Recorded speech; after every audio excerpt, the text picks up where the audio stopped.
Assalamualaikum warahmatullahi wabarakatuh. Banyak tokoh-tokoh masyarakat yang meminta Febri Adriansyah yang menjadi tersangka kasus korupsi dan TPPU ya, supaya untuk bernyanyi ya. Karena ada dugaan pasti dia tahu kelakuan Jokowi selama 10 tahun terakhir. Bahkan menurut masyarakat ya, Febri Adriansyah ini pasti pegang rahasia Jokowi atau bisa dibilang punya kartu as Jokowi. Bahkan Kolonel Purnawirawan Sri Rajasa pernah menyebut Febri ini adalah orangnya Jokowi dulu yang menjadi algojo Jokowi, tidak ada ampun. Febri ini membongkar aja semuanya, ya jadi tidak tanggung-tanggung, semua kena. Kalau kata Mahfud MD, ini kasus ini ya tidak hanya 1-2 orang, pasti akan berkembang.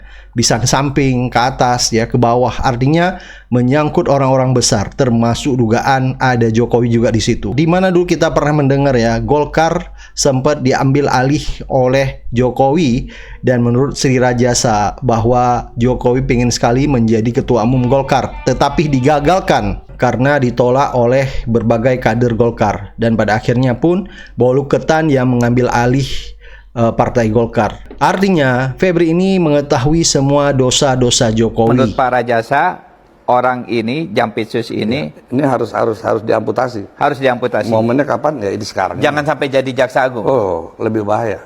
Lebih bahaya. Karena Jokowi pernah merasakan bagaimana ketika Jampitsus Febri menjadi algojonya dia. Begitu luar biasanya, ya kan? Begitu sadisnya dia. Dia lakukan. Artinya permintaan Jokowi. Artinya ada kepentingan politik di sana. Dalam rangka merebut Golkar, sikat. Jadi kasus Asabri itu, Ya. di belakangnya ada kepentingan politik Pak Jokowi Ya. untuk merebut Golkar. Iya. Kenapa? Karena yang menggunakan dana Asabri adalah Erlangga, ketua Golkar. Erlangga Hartanto. Iya. Kemudian di Jiwasraya yang menggunakan dana Jiwasraya ada Bakri, pembina Golkar. Abu Rizal Bakri. Iya. Disitulah dia mainkan ya kan upaya penegakan hukum dan tanda kutip. Gitu. Ngerinya bagaimana Febri mendesain sebuah proses hukum yang tiba-tiba orang yang dikorbankan. Kedua orang ini nggak ada masalah. Karena apa? Karena memang dibiarkan, tapi disandera oleh Jokowi. Ya. Yang terjadi adalah bencong, direktur Asabri dan direktur sebelumnya. Adam Damiri. Dan Sony, legend Sony. Legend Sony. Dan semua keterangan ini saya dapat dari mereka semua di penjara Sukamiskin. Saya ingin tanyakan apa niat Jokowi membuka itu, kedua perusahaan itu terhadap Golkar tuh, apa keinginan Jokowi terhadap Golkar?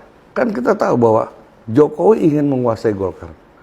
Itu bisa dijadikan kendaraan dia kalau nanti dia untuk 3 periode, atau kalau sampai dia selesai jadi presiden maka ada backup. Jadi dia menyingkirkan Airlangga dan Abu Rizal Bakri dengan kasus Asabri dan Jiwasraya dengan harapan Pak Jokowi bisa menguasai Golkar. Iya, ternyata bisa. Kan dia nggak jadi ketua umum. Dia memang tidak jadi, rencananya memang dia mau jadi. Awalnya pengen jadi ketua umum. Tapi kan kemudian dia taruh kaki tangannya, anteknya dia, Bahlil. Yang notabene bahwa orang Golkar udah gerah juga sama Bahlil. Karena dia itu adalah perpanjangan tangan Jokowi. Oh, tapi saya ulangin Pak. Awalnya itu Pak Jokowi yang mau jadi ketua umum. Pak Jokowi yang jadi ketua Golkar. Kenapa nggak berhasil? Ya karena dapat tekanan kan dari publik dan kader-kader Golkar. Nah, kemudian disoronglah Bahlil. Ada upaya keras dari Kejaksaan Agung agar kasus ini tidak ditangani polisi, karena yang akan terbongkar banyak, mungkin ke atas, mungkin ke samping dari kasus Febri ini, karena Febri ini bukan main-main. Dan ada dugaan ya, rumor yang berluar, yang beredar di kalangan masyarakat, dan itu sah untuk punya rumor seperti itu. Ada upaya keras dari Kejaksaan Agung agar kasus ini tidak ditangani polisi, karena yang akan terbongkar banyak, mungkin ke atas, mungkin ke samping dari kasus Febri ini, karena Febri ini bukan main-main. Dan oleh sebab itu, meskipun polisi sudah mengumumkan sebenarnya informasinya akan memeriksa dulu Febri ini pada hari Senin atau Selasa, kan 3 hari kan pemberitahuannya. Tapi di malam Jumat itu juga ya ada operasi agar ada pengalihan.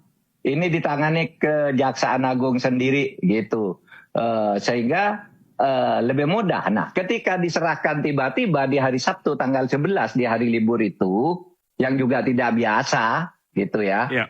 Kalau memburu penjahat secara fisik bisa di hari libur, tapi administratif gitu kan tidak biasa diserahkan Sabtu, dan itu dikatakan perkara dilimpahkan, itu salah.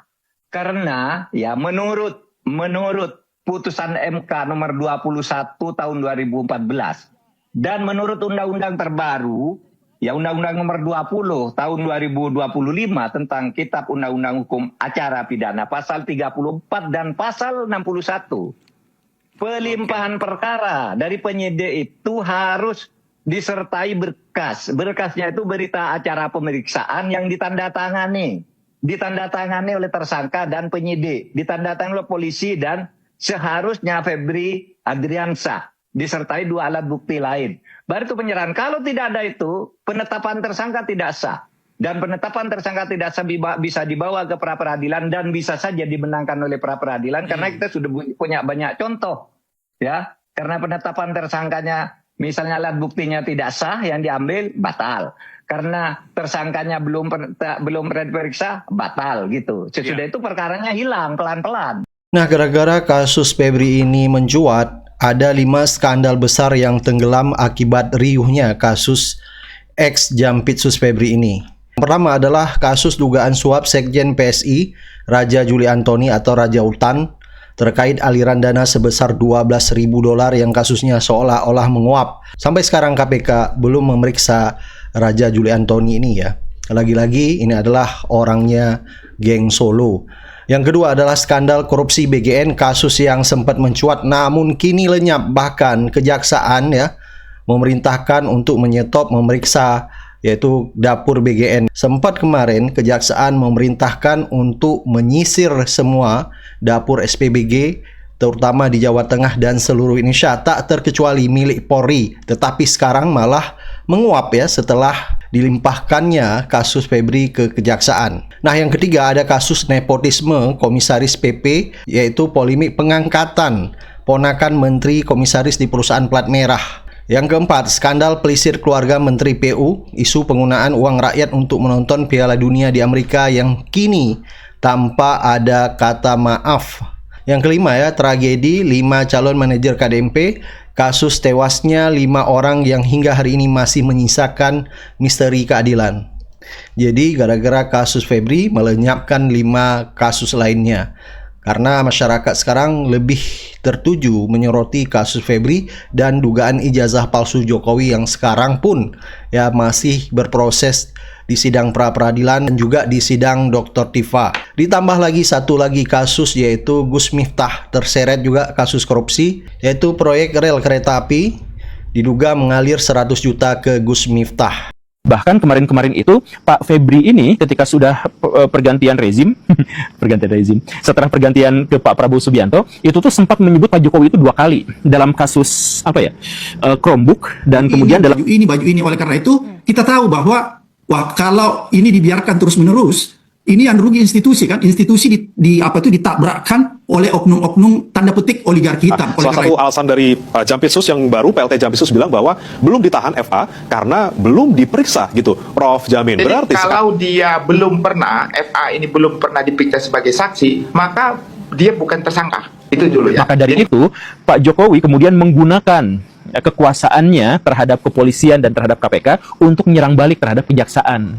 Makanya ibarat sebuah kejar tayang, polisi menetapkan FA sebagai tersangka bahkan sebelum yang bersangkutan diperiksa.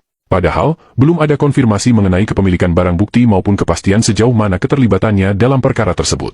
Peristiwa ini mengingatkan publik pada kasus Roy Suryo dalam perkara dugaan ijazah palsu. Dalam perkara itu, Roy Suryo memenangkan pra-peradilan karena hakim menilai penyidik Polda Metro Jaya telah bertindak tidak prosedural, bahkan dianggap melanggar ketentuan hukum acara yang berlaku. Lantas, pertanyaan besarnya adalah, apa sebenarnya yang sedang dikejar oleh kepolisian? Mengapa dalam beberapa perkara, langkah-langkah yang diambil justru menimbulkan kesan tergesa-gesa, tidak prosedural, bahkan seolah dipaksakan? Dalam kasus penggeledahan rumah Jampitsus, benarkah ini murni bagian dari penegakan hukum? Ataukah ada kepentingan lain di baliknya? Benarkah ada pihak-pihak tertentu yang merasa terusik oleh langkah Kejaksaan Agung yang belakangan gencar membongkar kasus-kasus korupsi besar dan melakukan perampasan aset para koruptor? Semua fakta, Kronologi dan analisisnya akan kita bahas dalam video ini. Benarkah polisi masih tunduk pada perintah Jokowi? Simak sampai selesai.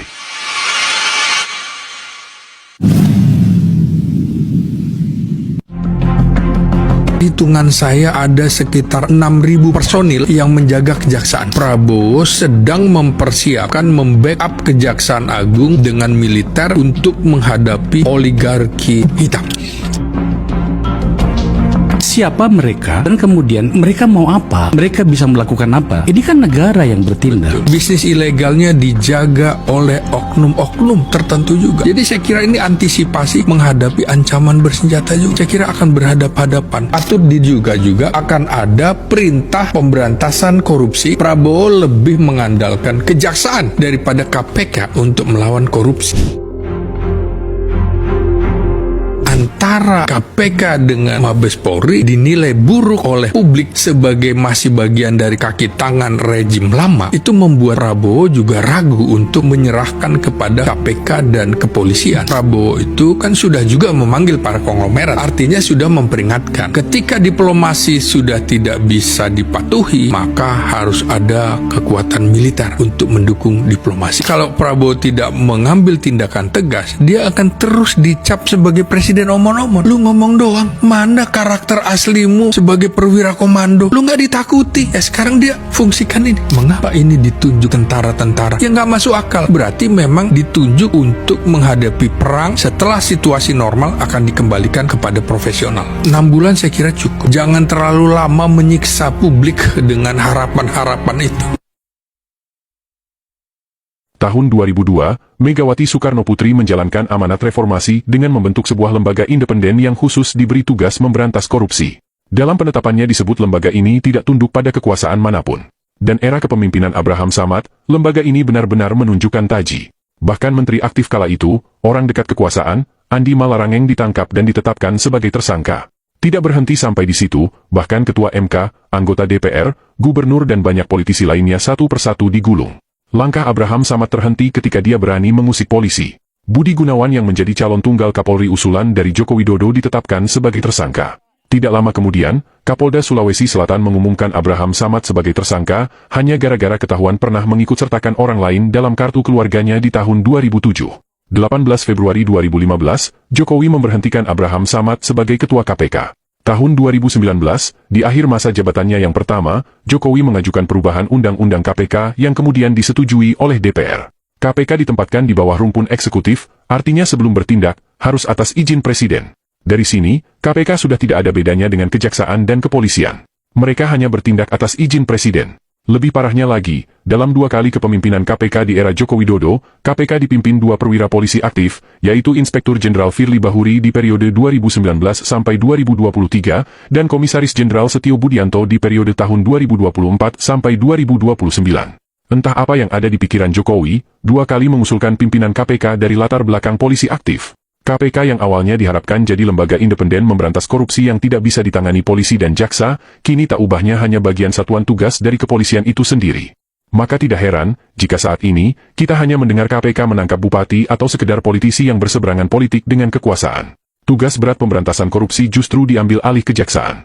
Dalam beberapa bulan terakhir, kita bisa menyaksikan tumpukan uang sitaan yang diserahkan kepada pemerintah. Dan semua itu bersumber dari sitaan Jaksa Agung, bukan kepolisian atau KPK. Tapi apa yang terjadi?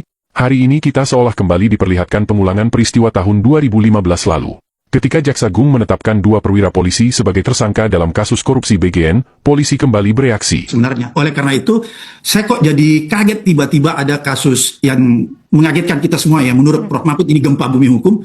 Kok tiba-tiba meledak karena pemahaman saya bahwa sebenarnya sudah ada MOU yang dibuat secara bersama-sama pada saat itu antara institusi penegakan hukum untuk saling menghargai, saling memonitor, saling supervisi ketika menangani kasus-kasus besar.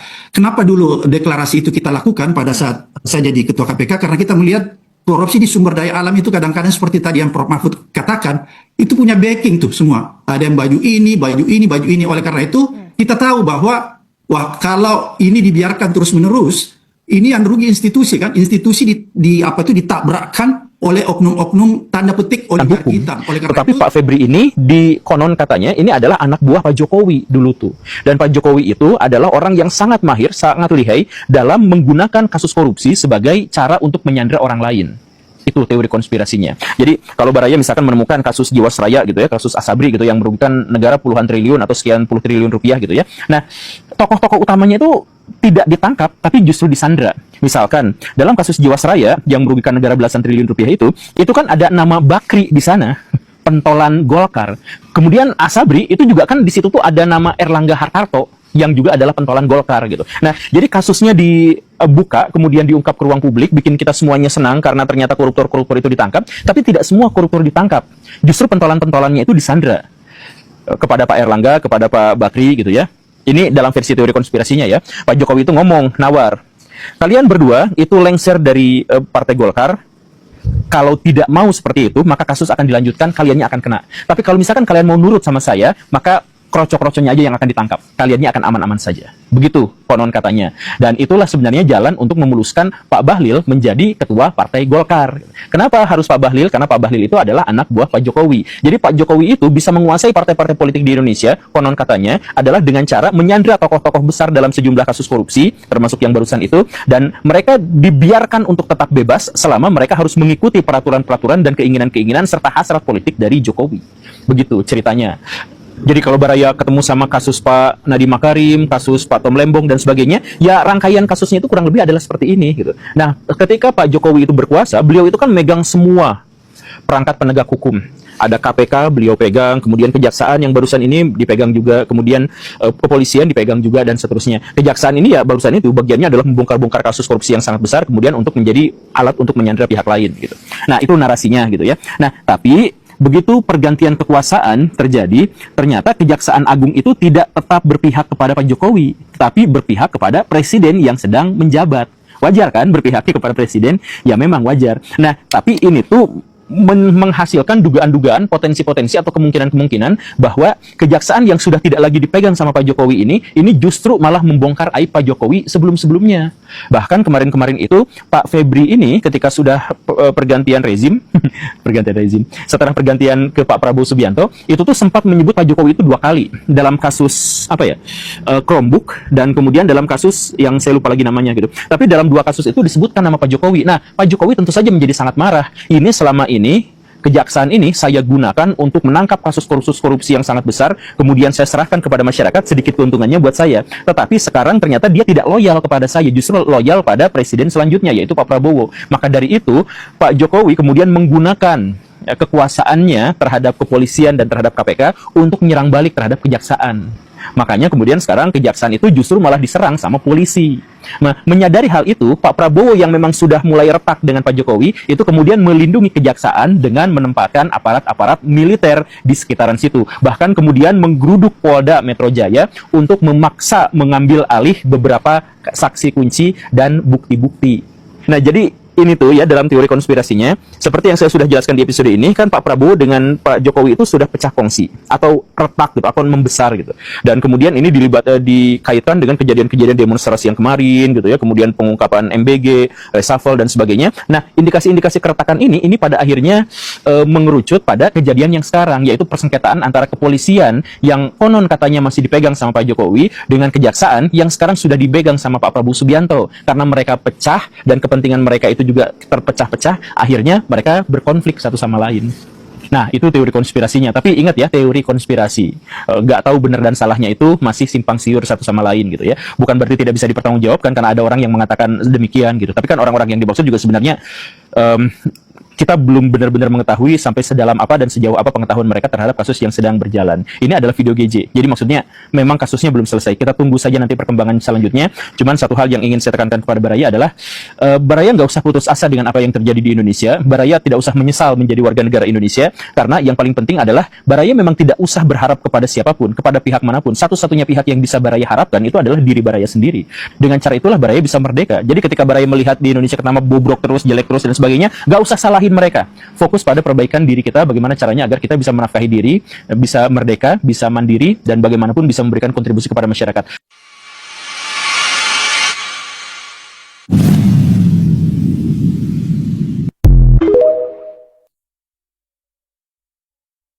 Mengapa Prabowo hanya kuasai kejaksaan dan BIN, sedangkan kepolisian dan KPK masih di tangan Jokowi?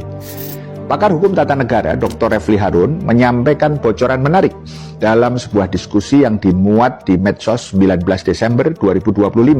Menurutnya, dari info lingkaran dalam istana sampai saat ini, setelah lebih dari setahun pemerintahan Prabowo, konon mereka mengeluh karena baru bisa menguasai kejaksaan dan BIN, sedangkan kepolisian dan KPK masih di tangan mantan presiden sebelumnya. Apa yang sesungguhnya terjadi? Pertama, fakta saat ini kita tahu bahwa Kapolri Jenderal Listio Sigit yang saat ini menjabat dan konon akan menjadi Kapolri terlama setelah era reformasi, bahkan Prabowo takut untuk menggantinya, adalah bagian dari apa yang disebut dengan geng Solo pro Jokowi.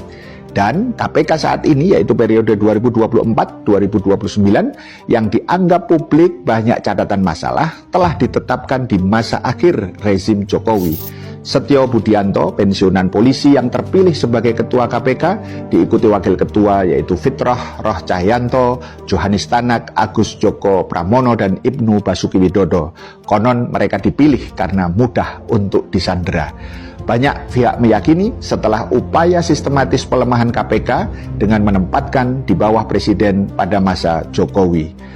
Di tanggal 13 Februari 2019, sebanyak 9 fraksi di DPR menyetujui revisi Undang-Undang KPK. Dengan begitu, lembaga anti rasuah ini tidak lagi menjadi lembaga independen karena kelembagaannya berada di bawah presiden. Berbarengan dengan revisi tersebut, Komisi 3 DPR pada 12 September 2019 memilih Firly Bahuri sebagai Ketua KPK pada periode 2019-2023 dengan mendapatkan 56 suara. Karena revisi ini, para pegawai KPK kemudian perlu berubah status menjadi pegawai negeri sipil atau PNS. Dampaknya pada 25 Mei 2021, sebanyak 51 pegawai KPK dinyatakan tidak lolos tes wawasan kebangsaan dan diberhentikan. Kedua, setelah Presiden Prabowo dilantik, Jaksa Agung sebenarnya masih orang yang lama, tetapi dia dipertahankan dan mulai mengungkap kasus besar yang dianggap mulai mempreteli pengaruh Jokowi dalam kabinet Prabowo. Salah satu kasus yang menarik yaitu mengutip Kapus Penkum Kejaksaan Agung, Anang Supriyatna, yang mengakui bahwa rumah Jaksa Agung Muda Tindak Pidana Khusus Jampitsus Kejagung, Febri Adriansyah, telah dijaga personel TNI sejak lama. Bukan oleh polisi karena konon ada indikasi tekanan teror dari pihak kepolisian. Menurut Anang, pengamanan tersebut merupakan bentuk perlindungan terhadap Febri dan keluarganya dari kemungkinan intervensi pihak luar, mengingat kasus-kasus dengan kerugian negara yang besar sedang ditangani, seperti korupsi timah senilai 300 triliun rupiah, Pertamina Patra Niaga 285 triliun rupiah, hingga pengadaan Chromebook Kemendikbudristek Nadiem ya senilai 1,98 triliun rupiah. Demikian juga Kepala BIN setelah reshuffle kabinet, Jenderal Polisi Purnawirawan Budi Gunawan diganti oleh Letnan Jenderal Purnawirawan Muhammad Herindra yang sebelumnya menjabat Wakil Menteri Pertahanan dan dilantik pada 21 Oktober 2024. Jelas orang kepercayaan Prabowo di Kementerian Pertahanan sebelumnya.